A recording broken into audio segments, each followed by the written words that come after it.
Oh yeah, gobble gobble to you. Happy Thanksgiving. It is the Morning Combat Mailbag Holiday Edition. I don't know if maybe you hate your family and this is the only thing you got going for you. We'll consider us with you. I'm the American Alpha BC Brian Campbell. That is Luke Thomas. You know us as your MK duo. And yes, right now in the space-time continuum, Luke, as people are watching this, I'm actually in Jamaica on the beach, about 8 pina coladas deep, got a giant belly, kids running around everywhere. My wife probably hates me. It's paradise. Yeah, I have to drive to Richmond, which I am not looking forward to. It's not very far away. It's actually, when there's no traffic, just a couple of hours. But the stretch of traffic on I-95 is the worst in America, probably worst anywhere outside of Mumbai, and I'm not looking forward to it. Two of the worst places to drive in the world are actually I-95 and the final stretch in Connecticut, and I-95 through New York City. So I wouldn't doubt that I-95 to Richmond is just like that. Obviously, we are pre-recording this, but we wanted to respond to the questions you guys send in, have a little fun. Luke, a little precursor here. I've been getting a lot of DMs. Hey, BC, are you getting jaundice? What's up with your yellow eye?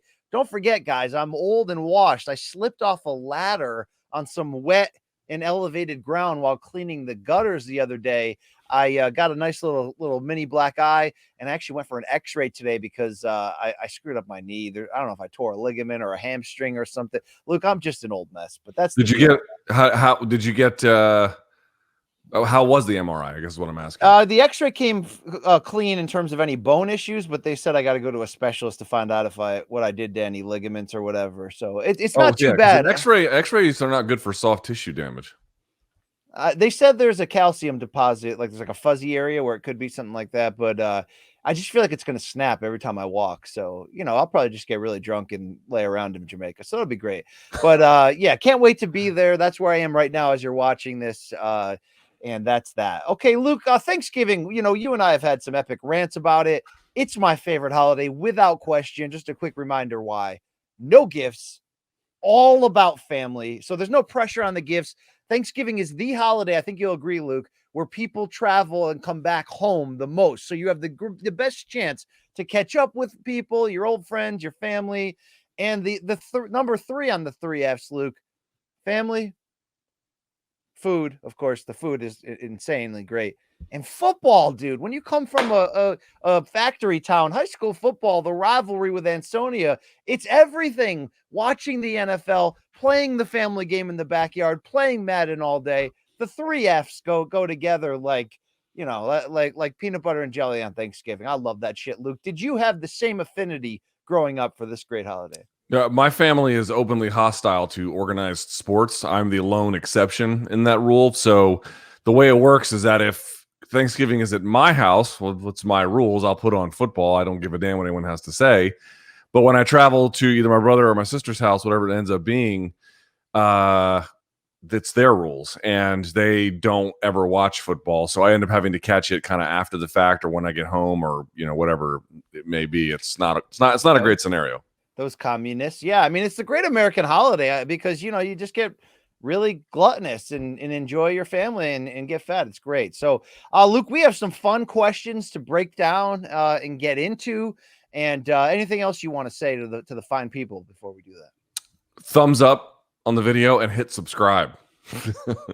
I mean, is your favorite show doing this on Thanksgiving? No. Probably not. Probably not. So this has got to be the one that should have been. So shout out to us. Shout out to you.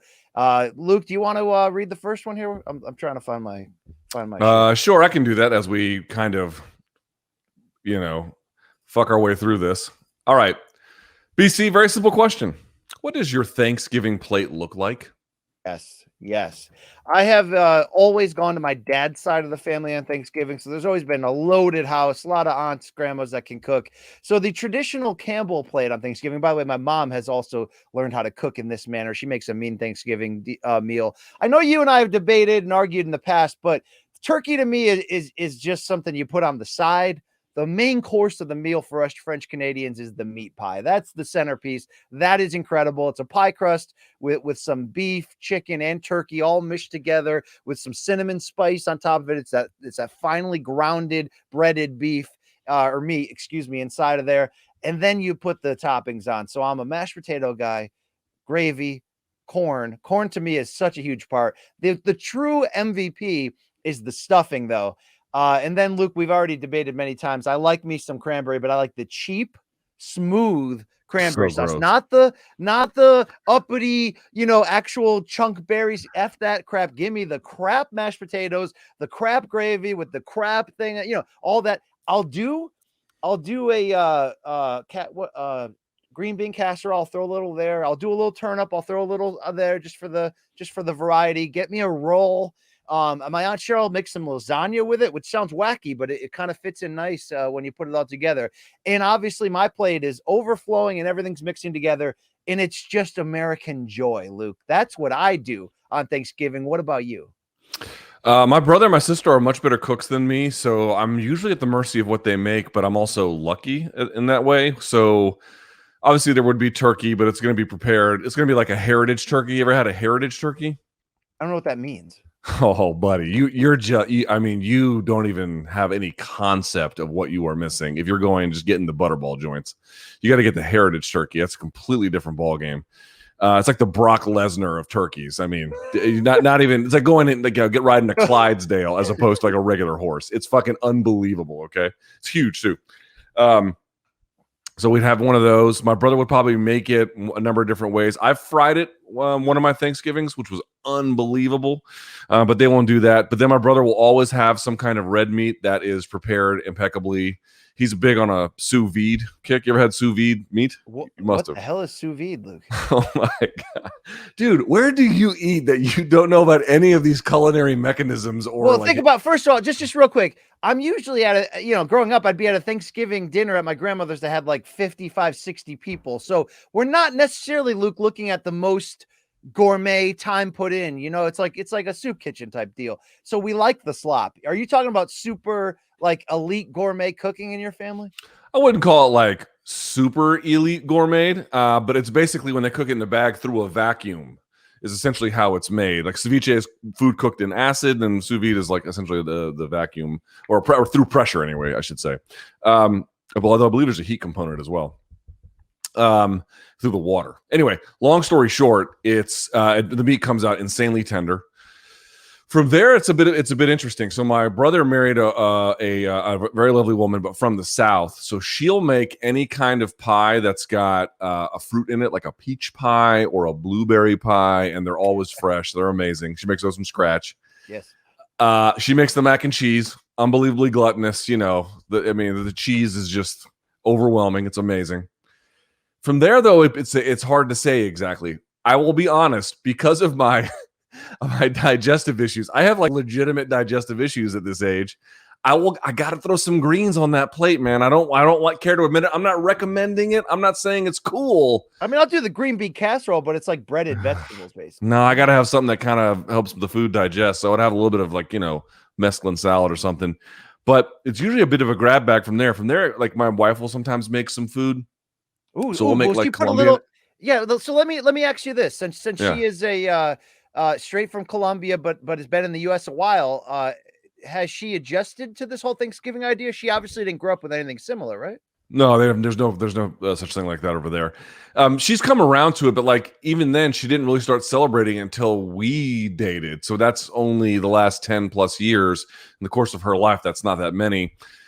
She likes it not as much as Christmas. Christmas is huge in Colombia. It's a big Catholic country, you can kind of imagine, but she gets around to it. What the Colombian empanadas, they're much smaller. They're like almost bite size. Yeah. And they're made with like a corn tortilla. So you put like lime on them and whatever else, and they're fucking amazing. So we'll bring some of those. Okay. My wife will sometimes make ropa vieja, which is this really good kind of shredded beef. Yeah, dude, I get busy on Thanksgiving. Your brother's wife, though, makes a mean cherry pie. How's her pound cake? Has she made pound cake? I don't think she's made pound cake for us yet. Because if somebody can really cook Southern style and can do like the corn muffins and the cornbread and all that shit, I'm down, Luke. Yeah, that's her specialty. That's her route, and a lot of times she grows the fruit herself. So we're pretty lucky. I'm pretty spoiled. And then for drink, what are you drinking with that? If I'm going to Uncle Tony's, he's got Bud Light cans. Shout out to Uncle Tony. There's glass of milk doesn't hurt with that. I like that, Luke. I like that. I would say with that one, I always find an excuse for red wine, so I'll probably have nice. see what my family comes up you with. Guys there. are actually pretty sophisticated. Plus, you have actual chefs and your restaurateurs in your family. So yeah, that's so. What will be the activity? Because in my house, in my family house, it would be video game tournaments, outdoor football, a lot of eating, telling stories. What do they do at the Thomas house? I think it's at my sister's place this year, so I think making a fire. I'm not sure. She's got usually what happens is if whoever's house we rotate at, they kind of just set the rules. We haven't done it at my sister's place in a long time. Also, I didn't go to Thanksgiving last year because of the pandemic, so your guess is as good as mine. I guess we'll see. Obviously, my daughter's going to be with me, so some outdoor activity is going to be inevitable. Will Pepe and Abuela go? They will not. They will not. I think they're going to be in Colombia, actually. So it's just going to be me, my wife, and my kid.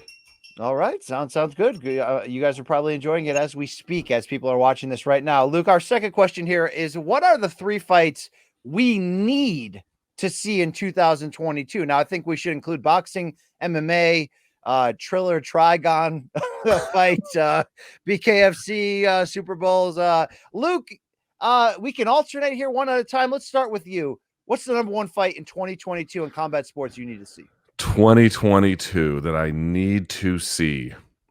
Now I've got one at the top of my mind. Let me think for just a second if there's a better. Oh, this is easy for me. Max versus Volkanovski. Oh, simple. 3, yes. The third, who's leave or go home or whatever it is, stay or go home, and or winner takes all, whatever you want to say, whatever the proper description is, that is top of the line for me. There's a bunch of other great ones you could go to. Actually, it's not that hard to think of several, but I just feel like that has so much weight on it for that division. Those 2 guys' careers, 2 decorated careers, 1 Hall of Fame career, at least for now. Maybe there'll be 2 down the line. We'll see. But that's a big one. What about you? It normally would have been Spence Crawford, but I think like a lot of boxing fans, we're sort of souring on the idea. Not that we don't want to see it, not that we don't think it's still possible, but that it's missed its prime window because Crawford's 34, Spence is, had a lot of health concerns and now he's got the eye surgery and all that. So Luke, I'd say my number 1 most anticipated of one I have to see, I hope we see, it's probably still Fury Joshua for all 4 belts. And obviously it's like, we may not even get there. We may, you know what I mean? Like Usyk's got to get the rematch. We could see Fury against Dillian White. Boxing politics could play a role. But Luke, as good as well as I do, you can get all 4 heavyweight belts for a first-time undisputed champion, 2 giant stars. If you put it in a soccer stadium outdoors in the UK with 100,000 fans, that has an actual Super Bowl feel, which we don't always get in this sport. Usually our biggest fights are in MGM Grand, which is great, but it's all high rollers. It's a 16,000 people max. We're talking about an outdoor stadium with 2 larger than life personalities to crown the heavyweight king. Even though that style matchup, every other fight I could offer to you is a better style matchup, probably more competitive, but there's an element of like royalty and luster to this that if we end up getting Fury and Joshua, it'll mean more. It might mean more than any boxing fight since Mayweather Pacquiao. Ooh. That might be right. Because Canelo is doing something absurd and amazing, but a lot of these times you're learning about his opponent for the first time to the casual audience, rather than being these 2 enormous forces colliding. It's a good point. You might be right. Well, also, just thinking about what the fan base might want, I would imagine they're going to want the winner of Gane. Well, first of all, you're going to get Gane versus Francis in January, right? Ooh. So there's that. Then the winner of that. Would you want John Jones versus the winner of that more than you want Gane versus Ngannou? I would say, individual preferences are going to be where they are, but just sort of looking at where the fan base's interest is at, the answer to that would be unequivocally yes. In part because, dude, what's he doing? How long is he going to be here? What's it all going to mean? Plus, there's that X factor about Stipe. He's still not done yet. And by the way, maybe he's not necessarily at the peak of his prime, but it might be real dumb to bury him too. There's a lot of ways that the very top of that heavyweight division could play out in a number of different respects. And, by the way, what if Francis and Gane ends up being I think we all kind of expect Francis versus Gane to be decidedly one way or the other. right? Either Francis is going to completely, maybe he'll have some troubles, but viciously KO him, or Gon's just going to kind of pick him apart over the course of 5 rounds or however long it lasts and win. Like, you kind of expect one or two of the other two. You're not like, gee, I don't know what's really going to happen here in terms of what the complexion might look like. But who knows? Who knows what that actually ends up being like? There's a lot of different ways you could go. I'd say my most anticipated MMA fight is one that luckily is already on the calendar. Luke, I've convinced myself that Adesanya Whitaker 2 will be everything the first one was maybe supposed to be. And I don't mean I was disappointed by the first one. It's just that it was a little surprising to me, the ease that Adesanya ended up finishing him. I think we're going to see 3 of these. And then, well, if I say that, it means I think Whitaker is going to win the second one, right? I just think that this is a rivalry that will matter, and that this second one is going to be a tremendous fight. Remember, Adesanya got pushed into like a real drag down affair with Gastelum. I feel like this has the potential to be that kind of title fight where it's all blood, guts, and glory. And just look at how many times we've seen 2 great fighters, and sometimes the first time they meet, it's one-sided as hell, right? Sure. But then someone makes an adjustment, and maybe the ledger doesn't change in terms of who won and who lost. Like, in other words, the same person wins both. But that second fight is a completely different story. First of all, I am not in any way dismissing Whitaker's chances of winning. I think they are as real as they have ever been, probably the very best. In fact, that's sort of the point I'm making. I don't know who's going to win that one, but I am guessing it's going to be razor close. Well, razor close. If Adesanya smokes him twice, I mean, that would be an extraordinary achievement. And I favored Whitaker in the first one. I think the betting odds did as well. And I never thought we'd get here, but I actually think he might be in a better place, than he was then with this win streak. So that really ups the ante on what I expect. Luke, what would you say is your number 3 most anticipated? You can go wild card here. You could go dream fight. You could go, non-title. I have one. And I'm not again, I'm only saying this because I'm just playing this game a little bit. Maybe it actually isn't my number 3. I'll go Shevchenko Nunes 3. Yeah, I think that I don't know how much time Nunes has left in the sport. Listen, those fights, the first one was fun, actually. It was not great, but it was pretty good. Second fight sucked. It was not awesome. It wasn't a thrilling fight. I mean, when you say it's bad, like, it sounds like you're blaming them. It was what it was, but it was not exciting. I don't think anybody on earth could argue that it was exciting. Third one might be just the same, but I feel like it's important to get that resolution, BC. I agree with you on that. I agree with you. I would put that in my top 5, and I'm trying not to get too hipster. What is the fight? What is the fight that I'm freaking dying for, that I need to see? Don't you feel like Jan Sterling was also one that came to mind? No, I mean, for a second one, I don't need to see that. I feel like I learned everything I did from the first one. I get pumped for the wild card type fight. So I'm thinking of like Cejudo coming back against somebody you didn't think he would. Now, not necessarily Volkanovski. How about this? Cejudo Jan. Cejudo Jan would be one of those just hardcore dreams. Yes. Maybe I would put that right there. I think we're at a weird spot in boxing, Luke, where normally I can give you 7, 8, 9, 10, fights I'm hoping for. There's none, there's not a ton like jumping out at me. So does that mean we've gotten good fights we wanted lately, or we're just at a standstill? I mean, I want Canelo or listen. What happens if Porter? We're recording this, at a time where I shouldn't say this, but we don't know if Porter has won against Crawford or not. Like, we don't know. So there's a lot. I mean, every time. This is true or false, BC, and it's more true in MMA because MMA is super chaotic and so young that the sport is still evolving. It's a little less true in boxing, but it is true in both. Dude, every time you feel like how the contours of the game works, like, okay, these kinds of guys beat these kinds of guys, that one's going to beat this one loses, this camp is better. Every time you feel like you've got it sorted, some result comes through and just shakes up all that shit. And you're like, nope, that's actually not the way it works. And so you have to rethink things all the time. In the spirit of that, who knows what could happen between now and then. What I was forgetting was the lightweight division in boxing and all those young names we always talk about. If I had to make one matchup out of there, Luke, and no, I don't think we're going to see it in 2022. I think my favorite matchup would be Teofimo Lopez against Gervonta Davis. I think that's good. God, that'd be great. Imagine that when they're this young. Imagine doing that. Oh, golly, dude, that would. I told BC this after it happened. it's been a long while since I had covered boxing in a relatively consistent way, almost 10 years or more, really. And so in my mind, boxing has still been sort of a mental prioritization on the back burner for me. And but I don't want to live that way. The way I want to live is that the best fight should live on the front burner, whatever that may end up being, including kickboxing or whatever. Like I want the best fights to be on the front burner for me personally. I'm not telling anyone else to live that way. And then after the Canelo fight was over, when he delivered, dude, he had that crowd eating out of his fucking palm, man. You had to be there. It was unbelievable, the support this guy has. And then he delivers in the way he did.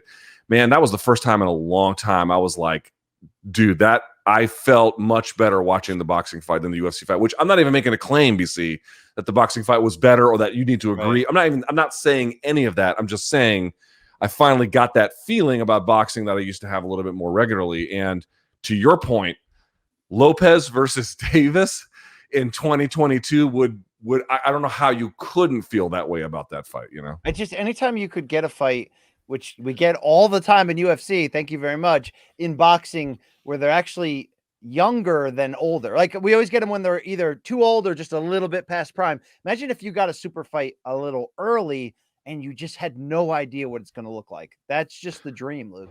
All right, we got to move through these a little bit quicker because I got shit to do. Yeah, you probably have to take one. First of all, you probably have to take. Oh my God, dude! Today it's been unbelievable. I mean, you just can't imagine. Please, let's break it down. Luke, like, if you had a Niagara Falls. If you had to cook a meal for Gordon Ramsay, it's my turn. I go now. Sorry, Luke. Here we go. Ready? If you, Brian Campbell, had to cook a meal for Gordon Ramsay without getting roasted, which, by the way, I'm not sure if that's possible, but still, what would you try cooking for him? So the spirit of this question is, what would be your best meal that you could put forward? Whether it's what is the one you can execute the best? Man, this really makes me look very sad and pathetic. So I can execute. I can turn meal. You know when I'm at my best? When my wife, it rarely happens, but when she goes away for a full week to a work thing or whatever, and I have to feed the kids, I go for it and I come through. I can follow a recipe. I've had disastrous endings. I've had some good ones, but I don't cook enough to have even established like a couple go-tos. So that shows you how little I cook. I do make a mean baked bean casserole, Luke, but Gordon would shit all over that. You know that. Yeah, you would probably, because you'd be open. I mean, how many cans do you open up to make that casserole? A lot. Luke, yeah, you're going to get murdered for that because you're eating processed foods. Yeah, so I'm pretty awful. I don't even have honestly, an answer. Dude, I'm not saying that like the way I make it is like super good. That's not what I'm saying. I'm not saying like, oh, you'd come to my house, this is the best you'd ever have. Not my argument. But the question says, without getting roasted. What they didn't ask for you was to get like super high praise. Oh my God, this is the best ever. Just, all right, I'm not going to kill you for it. How about a steak? I can cook a steak pretty well. Like, I'm not like the best you've ever had. I can roast it over open flame. I know how to season it. I know what kind of beef to look for, what kind of cuts. I've done it a lot. I've got pretty good experience with it. I can do it with a skillet, a flat iron skillet in the oven for like filet mignon. I can do it out on an open grill too. Like I'm pretty good at it. Yeah, I think I could do it without getting murdered. I don't think he'd eat the steak and be like, "Wow, this is like Salt Bay. You should salt it like this from now on." I don't think he would do that, but he might be like, "All right, you fucking stupid American bloke, I won't kill you for it." I feel like I can get by on that. All right, that's fair, Luke. Keeping the countdown rolling. If you could know, I love this question, Luke. If you could know the absolute and total truth about one question, what would it be? Wow, Luke. Wow. Would you waste it on something petty because it's been eating at you, or would you go for something, that proves our existence and our meaning in life? What would you do? I don't know. That's a really great question. Jesus. It'd be fun to burn it on something stupid like who shot Kennedy, Yeah, but it's funny you say it. Right now on my TV right there, I have paused. Do you see Showtime just came out with that new Oliver Stone JFK, not the movie, which he did, but JFK documentary, which looks at the files that were unearthed in recent years, like the ones that were declassified for years, and it puts together all the lies and all that. It's very interesting, Luke. I would use mine probably on 9/11, to be fair. I would want the absolute truth on 9/11. Just straight up everything. Who knew what? 1,000,000%. Give me the truth. That's what I would do. I would even want that more than I would want like what happens to us after we die. Because I'm a little bit more content with my belief of that. So I would want to basically just prove to you, Luke, that I'm not crazy by getting the 9/11 truth. Okay. So that's one. I guess the one I would ask, because you could get a lot of other answers from this, would be what is the purpose of life? Right? Because if the purpose were to serve some kind of higher power, and whoever was able to answer this question could tell you with unequivocal truth that was in fact the way in which you live life, that would change a lot for me, right? Yes. And you would know several things now all at once, and how to orient your life. Like, it kind of solves a lot for you. Versus, I feel like I already know that, Luke. I feel like I already have that answer. Okay, to love and be loved, and right. You have an answer. Whether or not it is truthful is a different question, but you do have an answer. My number two would be the Earth's role in the larger solar system and what's really out there, and if we are the dominant species or not. That is cool. And number three would be, did Houston Alexander accept money to allow Kimbo to slam him all over the octagon that time, right, and not throw any punches? Or did Stipe tap? We could ask that question as well. That's a fair one. Yes. All right, BC, number 5. What is the most ridiculous thing someone has tricked you into doing or believing? So I wish I had some, teen hijinks story or, drunken story of somebody playing a elaborate prank and I fell for it. But you know what, if somebody said, like, what's your top 3 most embarrassed you've ever been in your life? Luke, spoiler alert, if anyone has their children and if they're young listening right now regarding the holidays and that large fat man. Okay. In 3, 2, 1. Luke, when I was a child, I believed everything my parents said, because I will say this about my dad, like anyone else, he's got good and bad qualities, but he's the most honest person I've ever met to a fault. Just the integrity of his honesty is unshakable. I'm not at that level. I aspire to be in a lot of ways. So when they told me Santa Claus was real, despite everyone at school saying no, my sister saying no, most kids. Luke, when did you find out the truth on that? What grade? Not entirely sure, but pretty early. Like, some of my first memories are of like, oh, I understand what Christmas is about. Like, I don't have a whole lot of memories of Christmas as like Santa being involved. So, I mean, I purposely, because of this story and how, wounded I am, told my kids very early. And most people tell me, oh, I was 5 or 6 or 7. Luke, I held the belief through 5th grade. So, Luke, it's because I would go back to the well to my parents and be like, look, dude, that is unbelievable. You went into class being like, yo, fuck you, motherfuckers. Santa is the shit. That's fuck the thing. You. So little by little, you'd hear people going, dude, come on, wake up. It's not real. And then I'd go home. My parents were like, nope, it is. It is. I remember specifically in 5th grade going to them being like, it's down to me and one other person in my class, Rubina Veloso. Shout out. I don't know where she is today. Rubina and I were the only 2 that still held on, Luke. And people were like making fun of me and clowning me in 5th grade and telling me blah, blah, blah. And I went home that day so upset. And I'm like, Mom and Dad, I stood in front of them and like defended it to the grave and was like, no, you guys are wrong. You don't understand. My parents said so, and they wouldn't lie to me. And then, Luke, they were like, oh no, you did that? They were like, okay, maybe we should tell you now. We were lying. And, Luke, I didn't just defend it like once or twice. I defended it for like multiple years, and finding out your whole world, had been a lie, and you had been a liar. Bro, you were like Malcolm X up in there. We didn't land on Plymouth Rock. Plymouth Rock landed on us. Yes. I was like the people who went, we're all the way to the death saying no to the vaccine. And I mean, look, it's not good. It's not good. So that's the most elaborate. That's a bad one. I mean, I've had some super embarrassing ones. Tricked. I got one. Okay. I mean, I could pick several. I mean, Lord knows my life has been a series of just punctuated, embarrassing moments strung together. And being lied to, yeah. One was when I just got assigned to my first Marine Corps unit. It was actually at Richmond. It's the one I shouted out because I was with them my entire time. Hotel Battery 314, 4th Mardiv. And I checked into the unit, and you meet the I&I captain, and then they send you to your particular squad for whatever your job is. And I was working 'Cause I made a lap move eventually over to the hill where I would do call for fire missions, but started out as a field radio operator.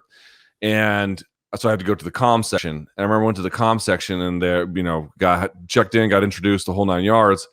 And they were like, "Hey, Thomas," I had like no rank at this point. I think I was like I think I was a private, like not even private first class, like nothing. And they were like, "Yo, Thomas, we got to go install all these Singar radios. Go get the keys to the Hummer." And I'm like, "Well, where are they?" And they're like, "Go to the motor pool." So I go down to the motor pool and I'm like, "Okay, I'm from comms. I need the keys to the Humvee, the Hummer." And they're like, "Oh, right. Head down to the gun line." They got the keys. And I'm like, why would the fucking keys be at the gun line? But okay, so I go down to the gun line. And I go to the gun line, platoon sergeant or whatever. I'm like, okay, I need the keys to the Humvee. And they're like, "Oh, right. Go check in supply." Dude, this fucking shit went on for like 4 days. I'm like, dude, where are the motherfucking keys to the motherfucking Humvee? This is what in the fuck, dude. I've been to the cook. I've been to the fucking sick bay. I mean, you couldn't believe the shit they had me doing, climbing up on roofs and shit. Like I was like, where the motherfucking shit are the motherfucking keys to the Humvee? Here's what they don't tell you. Military Humvees don't even need keys. You just flick a fucking switch. They don't exist. So they had me chasing this shit for 4 days, asking everyone who mattered at any place, at any job. So basically they had the idea like, "Oh, here comes fucking stupid Hey, stupid Thomas. Nice to meet you. Great job. Now I've identified you as the fucking idiot from comm who went around and spent 4 days asking everyone for keys to a vehicle that doesn't even need fucking keys." Oh, that's great. That's great. They were like, "Yeah, go down the street. There's a guy named Jody. When he's done sleeping with your family members, he'll pull it out of his groin." Jody's got your keys. Am I right? All right. Luke, we will keep the countdown rolling here. There's a question for me and you. Let's start with you. Oh, no, let's start with me. BC, I must pick 4 ex-NBA players who have a minimum of 5 years out of the league to fill out my men's league team. Who am I picking and why? Dude, I've got 2 for you that you must pick. You think the spirit of this question is like so I could play with my favorite ex-players, or that so I could beat up all the guys in my old guy league? I think to make the funnest team. All right. Oh, to win a championship. I'm going to pick KG.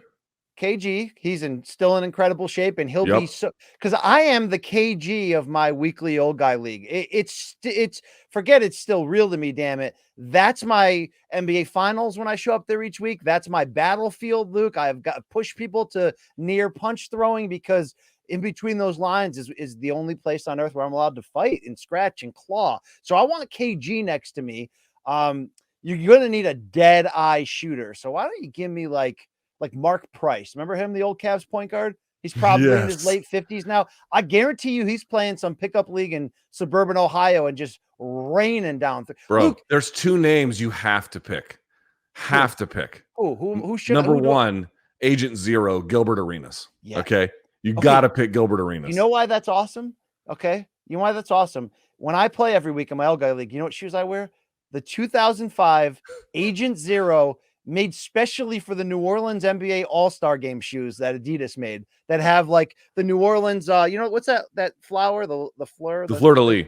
Yeah, that has that all over them. And it says on the back 0 with a line through it. Dude, I wear those every single time. I would love me some Agent Zero in that pickup. He'd be talking so much trash. Look, when he would do those walk-off 3-pointers and turn his back, that's like Al Bundy rolling that strike and turn around and going before it even hits.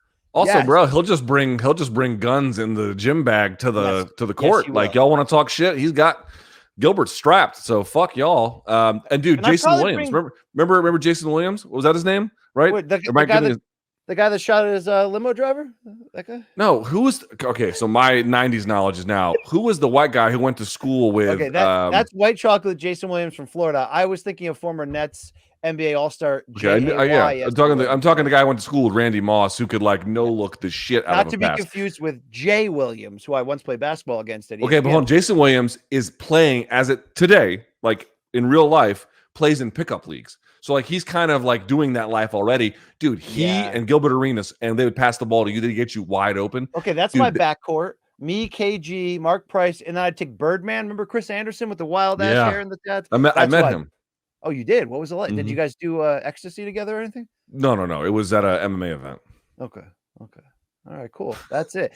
The other part was, Luke, you are allowed to pick 2 people to work out with from any time. Who are you Anytime. working out with and what part of the body on that day? All right, so this is an easy one, I think. First would be Arnold Schwarzenegger. No problem. And we're going to work out chest because Arnold Schwarzenegger has perhaps the most impressive pectorals genetically, and then even from a guy who was, peaked in the 70s. Most impressive chest since Anna Nicole Smith, Yes, I mean, really just huge. Arnold Schwarzenegger has unbelievable titties. Let's just call it what it is. Right?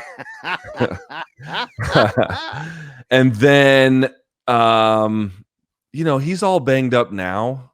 Well, so I was going to say Ronnie Coleman because he's like the other sort of king of bodybuilding. Like if there's a Mount Rushmore of bodybuilding, it doesn't exist without Schwarzenegger and Ronnie Coleman. Obviously, would need some other ones on there, but those two are foundational. Easiest 1-2 call ever.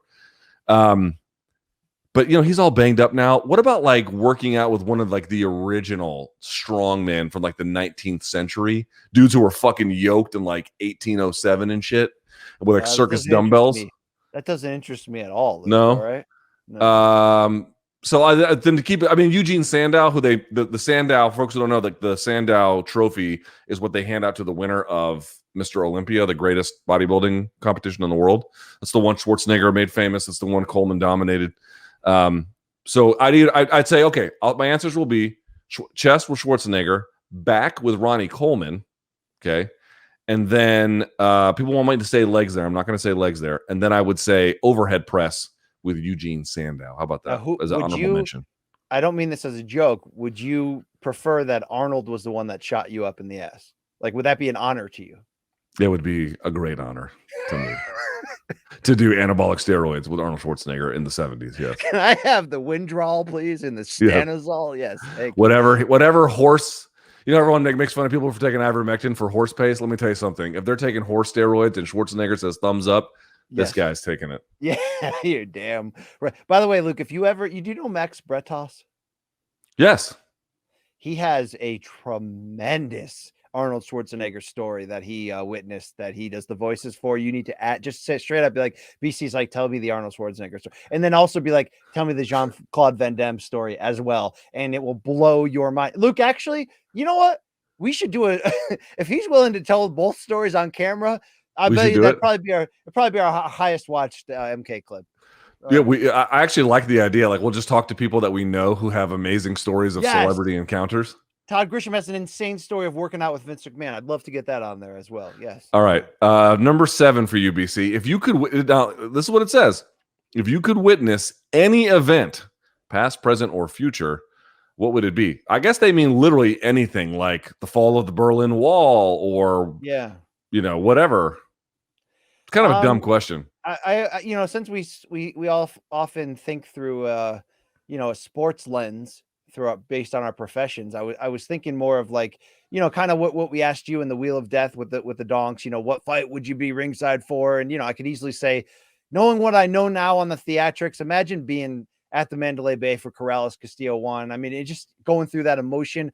I would pick in team sports, I'd pick game 6 of the 86 World Series, Mets Red Sox, just to be in the euphoria of that, because let's not forget they got down, Mets got down to their final strike of that series multiple times in the extra innings there and rallied back. And even though they didn't even win the series with that game, Luke, the times that in 2000, I told you in the past that I went to both Mets clinching games to beat the Giants and then to beat the Cardinals to go to the Subway Series, and just the euphoria in those games.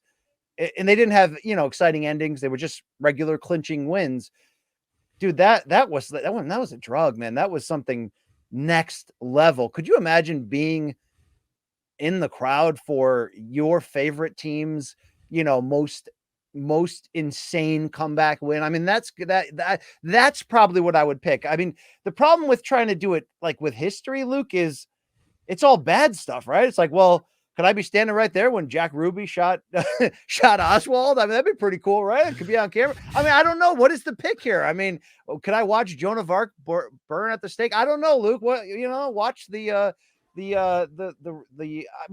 we go with this, Luke? I don't like.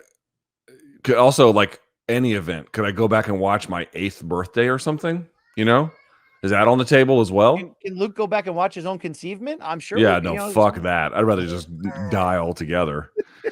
I kind of answered this one already, but any other thing I would want to see would be. Oh, when my ancestors eliminated the dinosaurs. If I could see that play out in front of me, Luke. Hey, my daughter's crying. Can you hear? It sounds like, oh, she does sound upset. Is she feeling better, Luke? She is feeling better, but now she doesn't want to go to sleep, and it's late. She usually has already napped by now, so now she's cranky. So it's great. It's the weekend, whatever. Yeah. What are you gonna do? Okay, and I can't go in there and help her. They said future. If you could witness any future event, Luke. The first female president getting sworn in, Luke. Would you be there with some go back to the kitchen signs? Is that what you're into would be, Luke? I mean, what are we? It's not my take. That's certainly. All right. This question's dumb, so I'm gonna pass on. Let's go to the next one. Luke, what is the story of the last time you were kicked out of a public place? It's actually a good question, man. I got to tell you, from like 2002 to 2010, maybe. No, not that far. 2002 to 2007 or 8, dude, I got thrown out of half the bars in DC. I mean, my life was shambles. What a disaster. So, and New York too. What were you largely thrown out for? Being too drunk? Too drunk, being rowdy, sometimes fighting, just being a complete nuisance, And also, I've told you the story, but that one time I got thrown out of like a bunch of places with my Marine friend who came back from Iraq and was drunk, and then we went to the strip club, and he just was an animal. I've had okay. So the last time, well, technically the last time, I didn't feel like I deserved to get thrown out, but I did get thrown out. I want to say the last time was like 2009, and I went to this bar over on M Street, and I'm in like 19th. Next to La Bucaria, like this like eatery from this chef, but I didn't go there. It was like this bar next to it, and I don't know if that bar still exists. But we got our drinks inside and went outside. The weather was nice. I don't remember exactly what time of year it was, but the weather was nice. And I remember there was this like rando, like shitty CVS balloon, like a heart-shaped Mickey thing, on like barely tied to one of the like the fence posts on the outside of the bar, and I literally thought it was like trash. I mean, I didn't know it was anything, so I grabbed it and I just yanked it off and let it go. Like I didn't, I was just fucking around. Like I didn't mean anything by it, and the bouncer got like right in my face and was like, "That's it, buddy, you're gone." And I'm like, and I literally didn't even understand what the fuck he was talking about. I'm like, for what? He's like, "You're fucking with our property. The balloon was ours." I'm like, dude, you're gonna throw. I'm a paying, dude. I will be here and spend money here. Trust me. Like, you're gonna throw me out for that shit. He's like, "Get your shit and go." And I'm like, okay, all right. Got my ID inside the bar, and I mean, I'm not gonna fight the guy over, but I was just like, "You're a fucking dumbass, dude." But I guess you can do what you want. I've been thrown out of 3 different bars for throwing up right out in like the middle of them. I told you that story of getting thrown out of the bar at Seton Hall called The Hall in 1999, where I drank 16 vodka and something else, and I ended up doing the DX chop on my back while grinding in the middle of the dance floor with all a crowd of people around me. And the security guards were like, "You cannot do that here," and they threw me out. I got thrown out of Shea Stadium in 2001. Luke, remember we talked about like putting yourself in unnecessary danger for no reason when you're younger. Mm-hmm. In 2001, I was a reporter for a newspaper. I went to cover a baseball game in Stamford, Connecticut. It rained as I pulled up. They canceled the game. And I was like, you know what? The Mets are playing tonight. Why don't I just drive to Shea Stadium? Because I saw that the weather was going to clear up soon. On the drive to Shea Stadium solo, I bought a 6-pack of Bud and drank the whole thing. And then when I got there, Luke, I just started like, I remember I spent $100 in food that night, food and drink on myself. $100 in one crappy regular season game. This is what it's like when you move out and, and you live alone. And I finally was like sitting all over the stadium and getting thrown out of seats. I finally went up to the corner of the left field bleachers at the old Shea Stadium that overlooks the bullpen down below. You remember Jose Mesa, the old closer playing for the Phillies then? Yeah, the handlebar mustache and whatever. I just let out like a 15-minute straight assault when he was warming up of like, "Jose Mesa, your mom, blah, blah, F, just like straight up just killing him. And each pitch, he turns around, he looks up, and he's like, give me the middle finger, and he's giving me the blowjob sign. And finally, I just let out like 75 consecutive foul words in a row about his mother. And he was like, fuck you. And he tells the little guy next to him to go get the security card. Within, Luke, like 5 minutes, they must have called. Security comes running. They grab me up in the seats up in the upper deck, and they're like, you're out of here. And I remember I pulled out my ticket. I'm like, I don't care. I got better seats than these anyway. And they didn't throw me out of the stadium, just out of that section. Those were good times. And I'm trying to think. I've probably got something more embarrassing than that. I wasn't always a great person. I've told you the story that's more embarrassing than mine, but I just don't want to repeat it here if I don't have to. I know. New Year's Eve, Luke, of 2001. We went out in South Norwalk, Connecticut, went back to the hotel that we had all got. I passed out on the bed. Fire alarm goes off. Okay. Luckily, that would have probably been the night I choked on my own vomit and died like Bon Scott and Mama Cass. But luckily, the fire alarm's going off and I didn't wake up. So my friends come in because we had multiple rooms. They kick the door down. They drag me out. As they're dragging me out into the center of the front door of the hotel, there's fire engines everywhere. Like somebody pulled the fire alarm or whatever. And I threw up all over the walkway to walk in, just piles everywhere. And this policeman comes over and he goes, Happy New Year. And he walks me over and they stand me up next to the fire engine that's there. Oh, a bottle of water. They're just trying to nurse me back. Well, then my friends just started talking. Dude, I don't have time for this shit, man. And no one's paying attention to me, Luke. No. Did your video freeze? I don't know if you're still there. I'll finish this story. Dude, finish the story. We got to wrap this up in like a handful of minutes, bro. I did not mean to offend you on this holiday, Luke. So anyway, no one's watching me suddenly, and I noticed this. So you ever see the side of a fire engine? They got all those little compartments and extra doors where they keep like the axe in and all this stuff.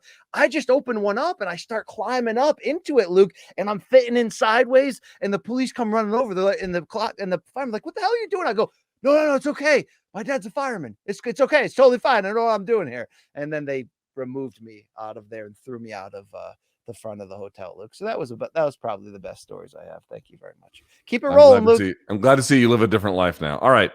What is the largest animal you think your co-host could fight off and kill? The largest.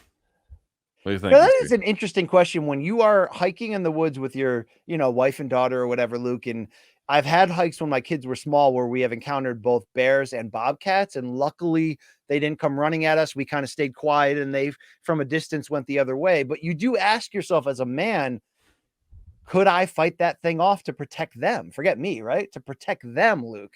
If it came down to you and me together in the woods, I think you could fight off a deer. Anything small, even Bobcat. Bobcat will fuck your shit up, but I feel like I could, like, if life is on the line type shit. Yeah, you could snap the neck or some shit. You'd lose your hand, but Luke, no chance with a bear. No chance. No, that bear is gonna win that 10 times out of 10. Easy. What's in between a bear and a small crawling animal? Not much. Yeah, not much. I mean, maybe if we lived in Australia, there might be like mid-sized kangaroos you can kind of give like bus driver uppercuts to. They've got good form though. They're they can throw combos and stuff. Yeah, but maybe again, wild. No, I wouldn't fuck with wild boars. Fuck that. Nope. Those what about a homeless man? Apart. What about a homeless guy? So is that the hardest prey? All right, Luke. Let's keep it going. Both of you create a dream fighter, picking one fighter to use for each category: striking, defense, chin, fight, IQ, wrestling, and BJJ. Luke, who is the striking pick on this ultimate male we are concocting in the lab?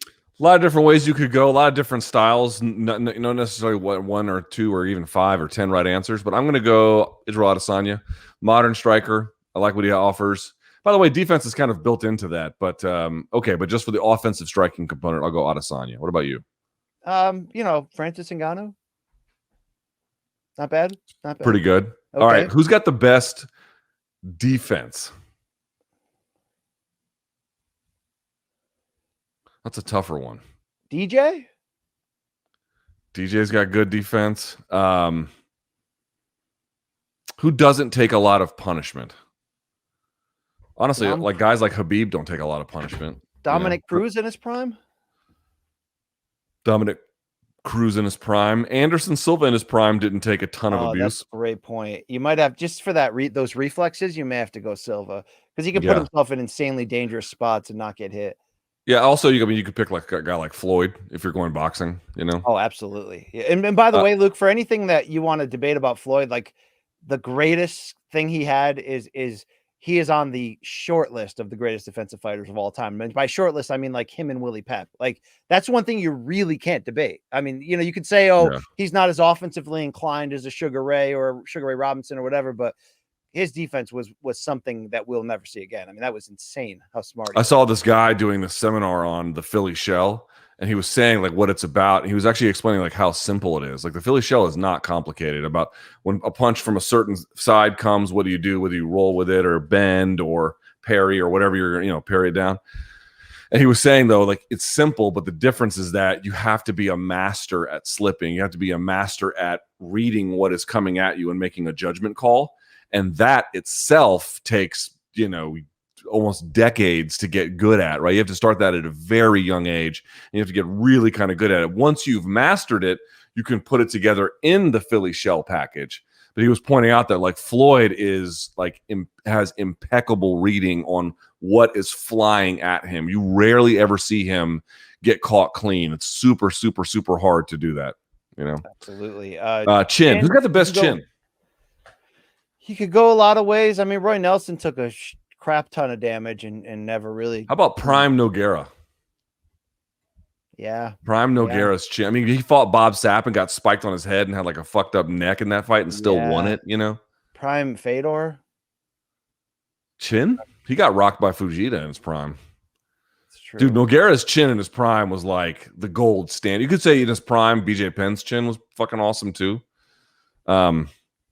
Who else had a good chin in his prime? Vanderlei had a pretty good chin in his prime. I mean, he ruined that shit, but Max Holloway has a sick chin. Yeah. Fight IQ, Luke, you could go. I would go without question Mayweather in boxing, and in MMA, John Jones. Volkanovski and John Jones are pretty great picks right there, right? Yep, they have super high fight IQ. And on the women's side, we're not thinking of Valentina Shevchenko has high fight IQ. Absolutely. Super high fight IQ. Rose Namajunas as well, Luke. Yes. So I mean, of course, Amanda as well. I mean, it just goes without saying, but you know, wrestling, you got to go Habib or you're doing it wrong, Luke. Yeah. Who else though? Like was just really, really good and dominant. Dude, John Jones in his time. I think that has waned over time, but certainly in his prime, it was automatic. Takedowns were automatic. DC.